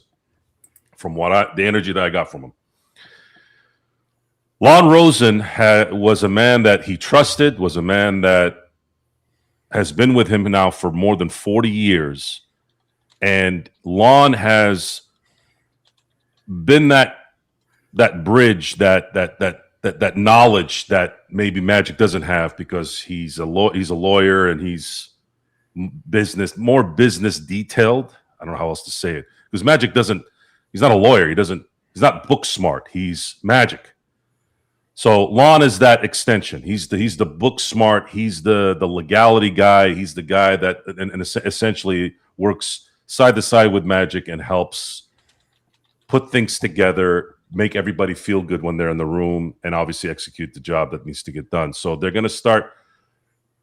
For the Lakers, it's a little different because this is actually Magic's team, and the idiots that are just got PTSD think that Magic's going to start calling shots. Magic already said at his post press conference when he quit, I can't. I live too good of a life to do this stuff. Plus, there was a break in communication. He probably didn't want things going on, and he didn't, he didn't know who to talk to. But he kept getting mixed signals. You don't get that with professionals who know what they're doing. See, that's what happens when you work with guys like Rob and Jeannie and the Rambus. You get that Harry High School talk behind your back type shit. Guggenheims don't work that way. They're very communicative, and they know exactly what they want. They're going to get what they want. And guess what, guys? They're going to give back to the fans. Remember that. They're going to give back to the fans, and he is a big part of that process. So stop believing. Gerald just told you. Tim Harris said, I'm going to stay till the end of the year. He lasted 1 day. Okay? Stop listening to anybody. Listen to us. 1 day. Us. Jeannie's not in charge of Dick. Well, not one, she is in charge of one Dick, but maybe more. I don't know, but put the more in there. Yeah. You put the more in there. Pardon the pun. Yeah. I was gonna go there, but I'm trying. I don't want to veer off. And then as far as Rob is. Rob, it's hilarious how much I still hear this. Like they actually think Rob is making these deals at the deadline and all this. Like they think he's in charge.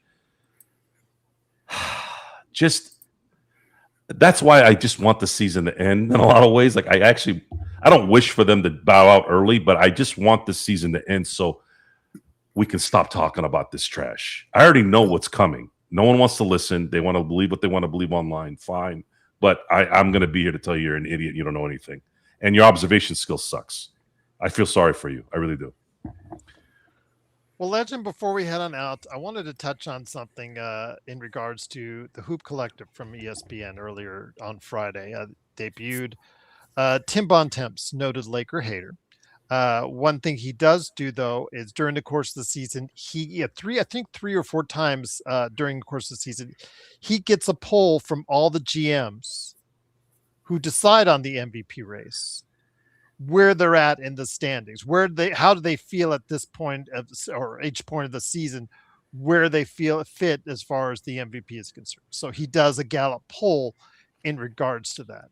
And there are also betting sites on this that have changed dramatically in the past 2 weeks.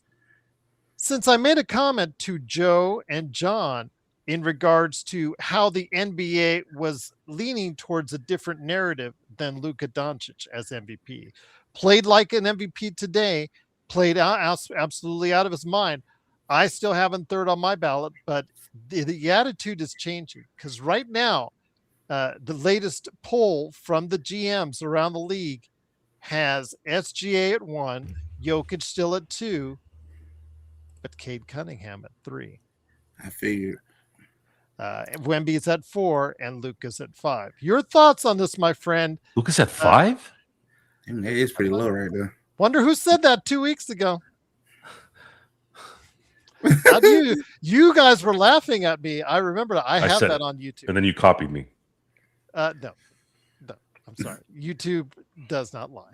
But with that, Legend, what does that say? Again, it's subject to change. There's still 25 games left. The narrative's out there. I mean, Detroit has the best record in the NBA, and this they vote based on narratives a lot of times. These press and GMs when they do. Your thoughts on the MVP race so far? I don't even know if Wemby's going to make it because he's just barely above the cut line right now with as far as number of games missed. If he has a sprained ankle or if he does a Kawhi like Kawhi did tonight, he could be out of the running just like that. Your thoughts on where we stand with the MVP race before we head on out? I think it's still a close race, but I kind of agree with some people in chat. I'm about at the point I about want to put Cade as number 1. Just because of, I get it, SGA. I get what they've done in Oklahoma. But the Pistons turnaround story is much better.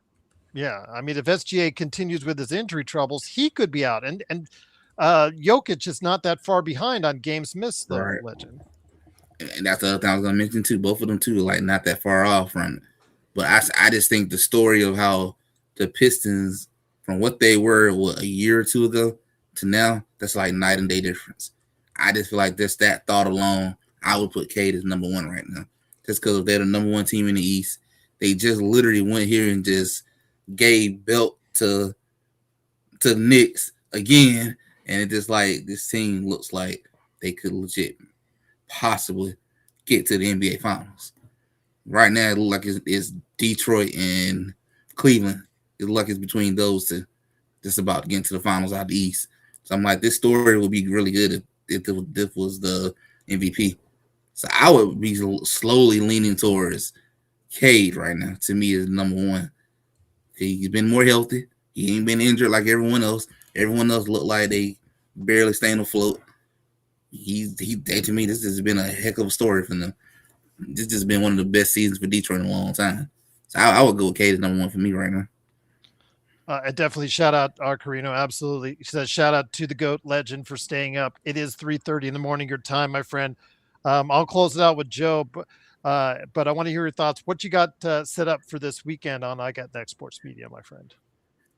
Definitely going to talk about the MVP race, and I'm going to see if I can get my friend to come on, and me and her are going to talk about the WNBA with their situation with their money situation for the league, and we're going to go from there and talk a little bit of preseason for WNBA as well. And shout out to your biggest follower, Tony. Tony as well. I know he was here earlier in the chat. Wanted to give him a big shout out as well. And Xbox and I are coming back on tomorrow night. Just want to let you know we're going to go ahead and do a one-on-one because he wants to go ahead and give a chat. And I definitely want to go ahead and give him the platform to do so for tomorrow night. And then we'll be back Sunday night for the post game for the Lakers and the Boston Celtics. So we got you covered here as well. And in about 10 and a half hours from now, the Lakerholics crew are coming back to you. So I got a lot of things that are covered for you. Plus on the Fan Arc Network, on the Lakers' latest channel there, I got some things there for you as well. But Joe, my friend, again, I did not know you were going to be here. I was told you by you. So you're going to finally meet John Costa. Is that correct before we head on? Right now, I'm planning to go over there in the morning, yo. Okay. One-on-one? I don't know. It depends if it's raining. Okay. It's been raining a lot here lately. I don't so think we're who going to get makes the inside excuse if it's raining? Well, do you want us to slip on asphalt and break our necks in the rain? No, of course not. No access. A lot of oil in these courts here. People park in the parking lots here. So, and it's not like it used to be. It wasn't like going to the church and playing there anymore.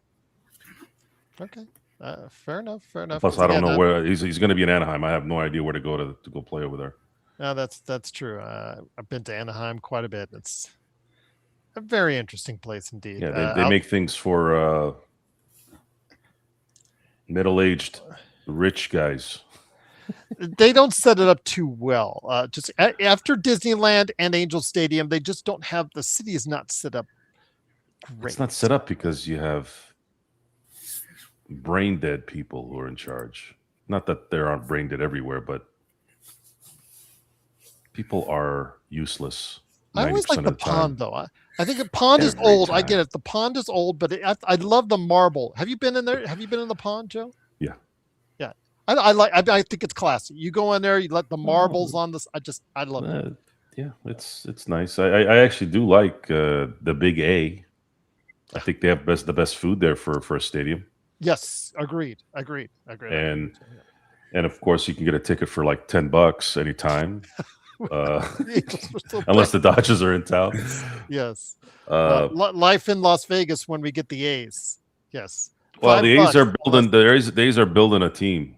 I don't think you're gonna see. I don't think they're gonna be losing a lot when they get there. They better not be losing because it's the Las Vegas won't follow them. It'll be like Legends. Atlanta will be coming over here, and there'll be Braves fans all over the place, or Dodgers fans. It'll be a Dodgers home game, or the Yankees will be Yankees home. Remember, like Legend in the Atlanta area, Las Vegas is an easy hub to get to. So yeah, filling the stadium up is not going to be a problem. It's filling the stadium up with A's fans. That will be definitely the problem indeed.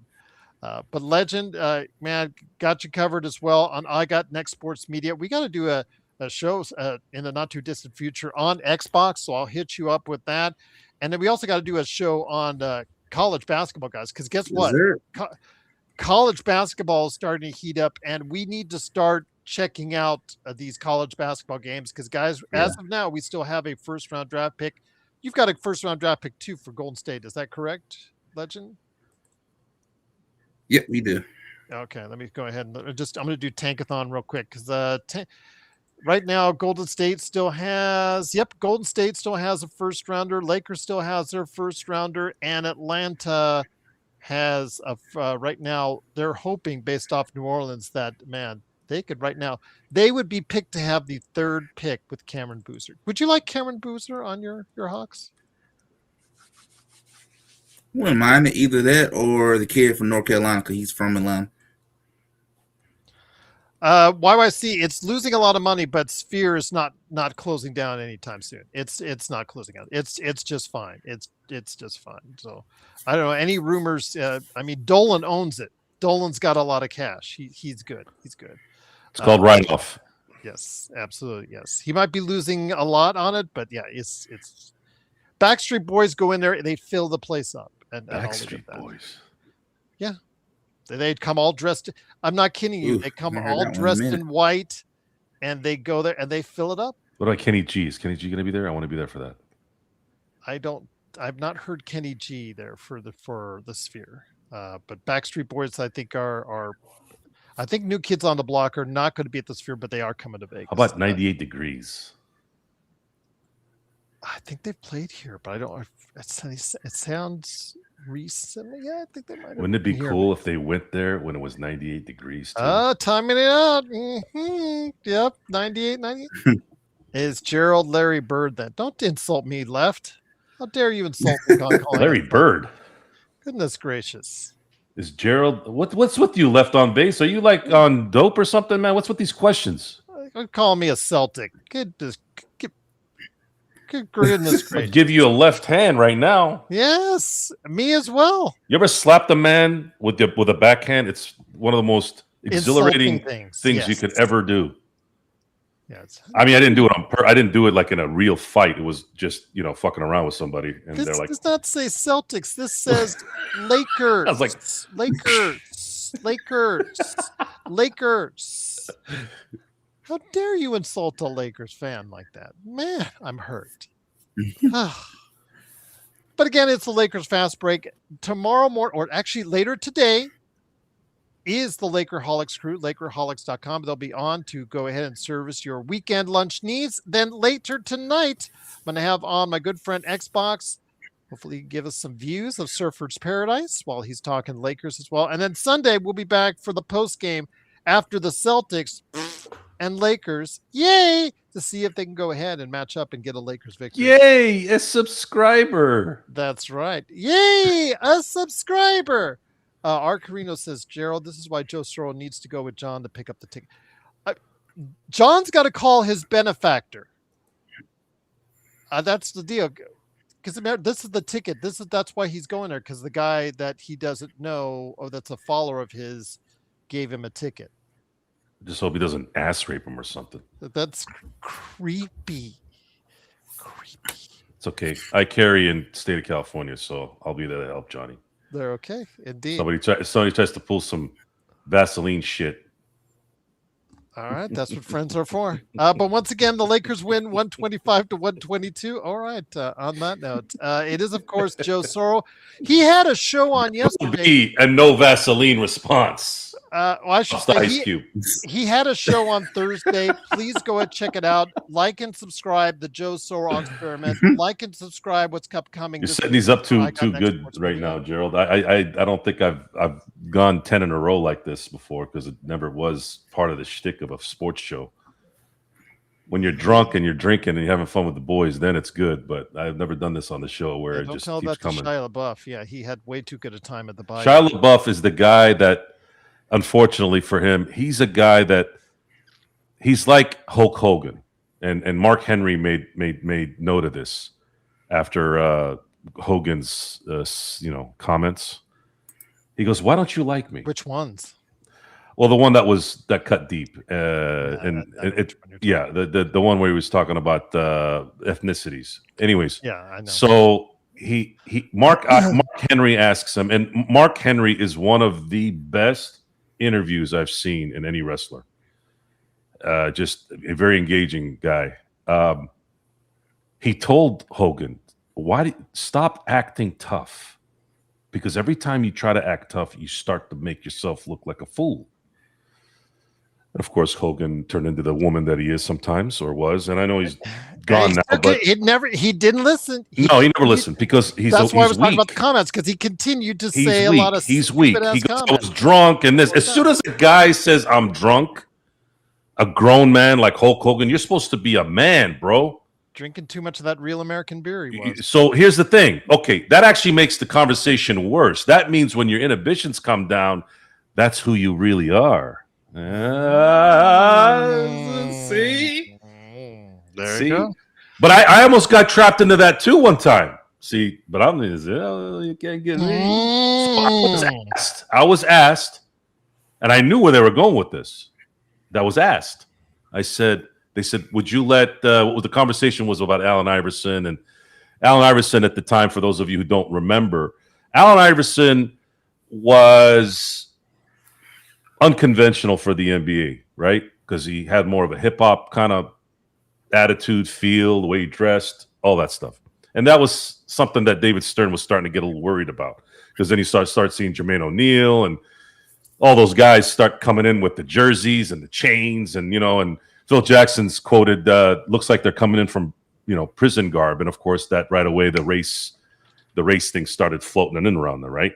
So my guys start hitting me up because, of course, I had daughters. God wasn't going to give me a son. He gave me daughters, thank God, anyways. And they go ahead. So would you let Allen Iverson marry your daughter? And if I knew why they were asking me, I knew it. I was like, why'd you pick Allen Iverson? Why'd you pick Allen Iverson? I'm just curious. And of course, they never admitted it. I said, let me tell you this. I go, if a musician or an athlete wanted to marry my daughter, it's probably 99% no. They're gone too much. My grandkids wouldn't. It's difficult. It's very difficult for professional athletes in general and musicians to be home. So 99% of the time, I wouldn't allow it. Now, let's just say I do allow it. I threw a nice curve at him, and I did this on purpose. I said, no, I wouldn't. I'm not really with Allen Iverson. I don't think he'd be good husband material. I said, if Grant Hill came and wanted to marry my kid, I'd be like, yeah. And then that's when I got him, because I was waiting for them to pull the Jalen Rose on me. Yeah. Yeah. They try to get me. I was pretty jacked up that night too. They thought they could get me. They thought I was somebody else, but they found out who I really was, and they found out that I wasn't Hulk Hogan. All right. And on that note, it is, of course. You know why that happens, right, Joe? I mean, I've been on the show how long? There's been a tendency that people think because I do maybe I'm not as empathetic to certain movements. I remember the first time you got a really bad letter. Yeah. And I've had that. I've had that moniker. I've had my both friends devastated, and then I've had my friends question it. Guys that know good. me, right? So, but in the end, what matters is I'm focused on that particular situation. Okay. You can call it whatever you want. So be careful. Be careful. I'm no matter how jacked I am, my brain still works. And if my brain isn't working, guess what happens? I go fall asleep. When I wake up, then I'm fine again. So that's a lesson for everyone for the evening. Thank you very much. We've gotten letters, whether we liked it or not, directly and indirectly. But I've gotten emails on Joe. I've gotten comments over the years, positive and negative on Joe. But yeah, the first time I got a big, long, extended comment on Joe was I let Joe know. We were kind of like disappointed, I guess. But then 2,000 comments later on Joe, it's like, okay, yeah, you don't like him. All right, it's okay. Hey, look, it's that poor lady that played Skylar White. Why did I forget her real name? Anyway, Skylar White on Breaking Bad. Why did I totally went blank on her name? She got death threats for a fake show. Now, I don't know how she looked at it when she was asked about it. It looked like it didn't faze her. But I'm sitting there going, man, what kind of a compliment is that? That is a hell of a compliment, no? You're getting death threats for playing a fake person. It's Anna Gunn, by the way. Anna Gunn, there you go. Yes. I'm like, man, I would have been like showing it to everybody. Hey, look, somebody wants to blow my head off. Look, that's how good I am. Well, Joe, we've already gotten and received a challenge already in the mail. Yeah, it's okay. It's not going to be the last. No, it's not going to be last. Yeah, that was when John called me the other day and got one. That was kind of. You got to just keep your head on a swivel. The public is very, very interesting when you get a little bit of notoriety. There's a lot worse stuff. There's a lot worse stuff that happens that you don't think happens. These movie stars, these musicians that are popular that you know of, these people get letters right and left. Yeah. Every day. I mean, I remember hearing I still can't imagine this every day, but I don't think it was every day. It might have been every week. Legend went to sleep, by the way. He couldn't hold out anymore, Mr. Palma. Just let you know. But they were saying De Niro gets like 2,000 scripts. I could have sworn they said per day, every week. It was very kind of overwhelming. Back in the day, back in his height, he was getting scripts sent to him nonstop. So once you get that a little bit of notoriety, you're gonna have some people put some energy in some things, and half the time it's good, half the time it's bad. A lot of times. Yeah. So we've gotten letters, whether we've liked it or not. But if you want to email us, LakersFastBreak@yahoo.com, that is much more preferred because we don't appreciate stuff being those type of things being sent to our houses. That's not cool. If you wanna hate on us, whatever. Well, you can take the chance. Put it in the comments below. I don't care. That's fine. But yeah, you can take the chance, but you're not probably walking out. You ain't gonna walk out. I'm not trying to be a tough guy. If I find out somebody is trying to get in when they're not invited, I don't give a shit about jail. I only care about making sure there is no one that's going to get hurt on my side. I don't give a fuck about jail. I'll go to jail for 5 years to protect. That's the game. If you want to play that game, we're gonna make sure. And believe me when I say this, you don't know where I'm sleeping in my house. I sleep in different areas sometimes. So if you think you're gonna walk up to the bedroom, well, that'll be the last thing you probably see sometimes. It just depends on what it is. And I am home sometimes, and sometimes I'm not home during the day. Sometimes I'm up late. Sometimes I sleep early. I don't walk a dog. I don't walk a cat. I don't have any hobbies. I'm always on alert. I'm always working, and I'm always awake. Just a little bit of a heads up. Just a recommendation. And a little bit of me almost sometimes welcomes it. It sounds like I'm welcoming it. I'm not. I don't want any of that to happen. I don't. I want to live a normal life with no one bothering me. And But I just want to. I have a recommendation for them. Okay, when you sign that letter, or when you make out the letter for me, Joe, or John, understand and look at yourself before you mail it out, and just ask yourself: I am sending it to 3 people who have on a show with less than 3,000 subscribers. Ask yourself what your life is about when you're doing that. Ask yourself that. Ask yourself that question. You're going after small time YouTubers. What difference does it make in our lives when you do it? To us, none. But to you, when you threaten or when you allude to something into a letter form, it's not advisable, let's put it this way, on your part, because we're a small fish in the big ocean of YouTube and the big ocean of social media. I just don't get it. I don't understand. Let it go. Just rip up that letter. Let it go. If you want to email us, LakersFastBreak@yahoo.com, it's right there. It's right there on the channel. You can email us anytime. If you want to comment below, flip on away. You know me. I get to you. I get to you eventually. I will get to you eventually. I do for Lakers Latest, for the Fan Arc Network, and I do it here.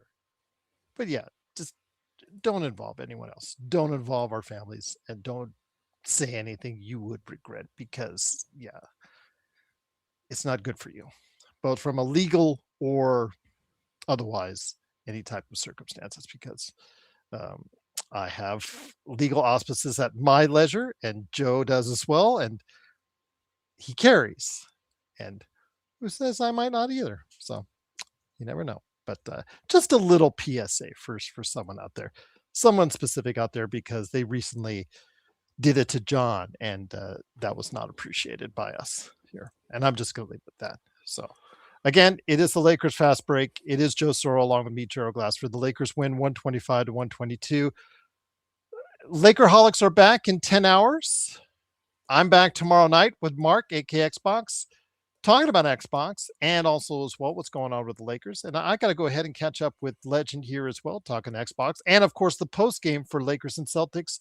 Joe, I know you wanted to chime in on one last thing before we head on out. What was it again? I forgot. Just, I told them about your Joe Soro experiment on Thursday that they need to check out.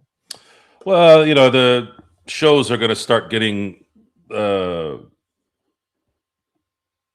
on the regular here now that baseball season is going to be starting soon, and then playoffs is going to add a new dynamic to it once the Lakers solidify that. And then the free agency in the NFL and the draft's going to come after that. It's an interesting offseason so far in the NFL, and I know it's spring training now. It's officially today or yesterday. It's going to be fun. I'm looking forward to getting all 3 subjects continued here, and then maybe we'll be celebrating a Laker run here. I don't know. We'll have to wait and see. But I'll be doing more content creation, and there'll be more focus on getting everything as much as I can in there. But you guys are covered for this weekend. Lakers Latest, Lakerholics, Mark and I later tonight, and the Lakers versus Celtics postgame. YYC is asking if you do a Dodgers postgame. We'll be doing all Dodgers. That's a good question. I have not. I didn't do that last year because I was sort of getting my feet wet. I'm going to say this. I'm going to try to do more Dodger shows. I am going to do more Dodger shows this next year for sure. And I can probably do 30 minutes to an hour. I don't know if that's I say that, but a lot of times things kind of extend themselves. But I may try to do like at least a 30-minute type back and forth. I look at the Post game. times on his. I look at the times on his channels. I'm not on his shows. 30 minutes now. Yeah, Oh. but we'll I'll figure it out tomorrow. I'm not gonna have a post game probably for a spring training game, but once the regular season starts, we'll be able to rock and roll. I'm gonna try to get to opening day. I've never been to opening day before, and I'm just really, really anxious to hear Timmy trumpets in that game. I'm crossing my fingers that the Dodgers are up 5-3 going into the ninth, so that they can call up Edwin Diaz, aka Sugar, because I think that's going to be just a sick ass freaking entrance at Dodger Stadium. And I hope I don't have to spend the whole year saying, the concern is the bullpen all year long. The Dodgers have made efforts to alleviate that, and I'm hoping again we'll get a rebound there, and it'll be more dominant season for the Dodgers. The big stick is going to be literally the big stick, which is Kyle Tucker. I mean, putting Kyle Tucker at number 2, and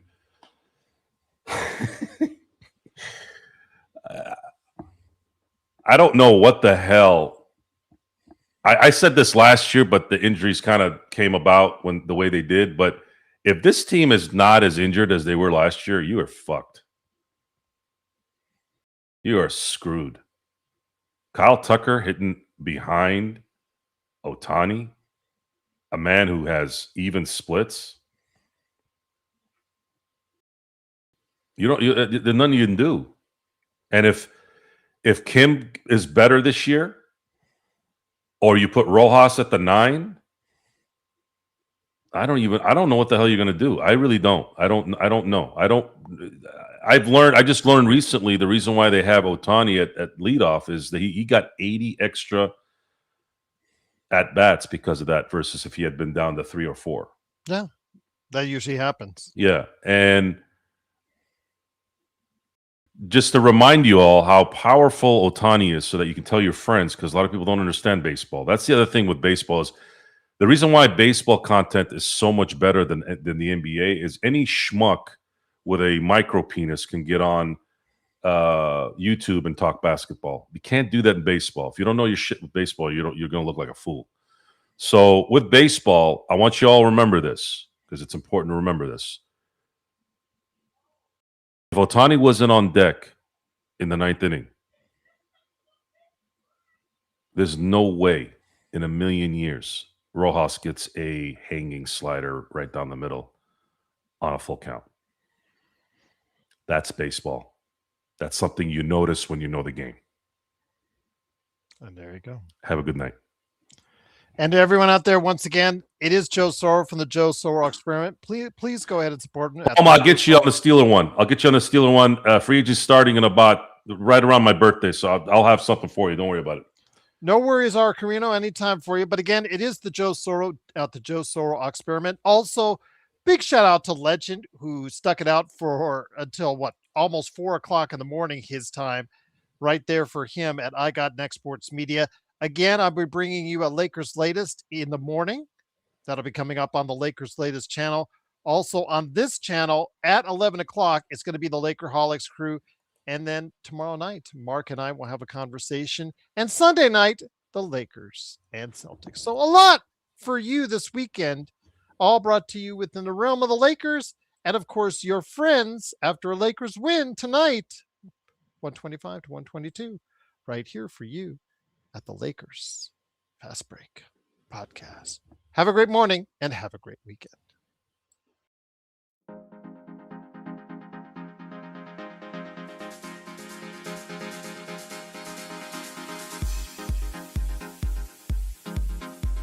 Yes, bless Vari for being Vari. You didn't even see the comment that he posted asking for Magic to come back to run the. Yeah, he's just doing that to piss Mark Right. off, so Mark can yell at him in our chats. God, so yeah. Love you, Magic, as a player. Mike.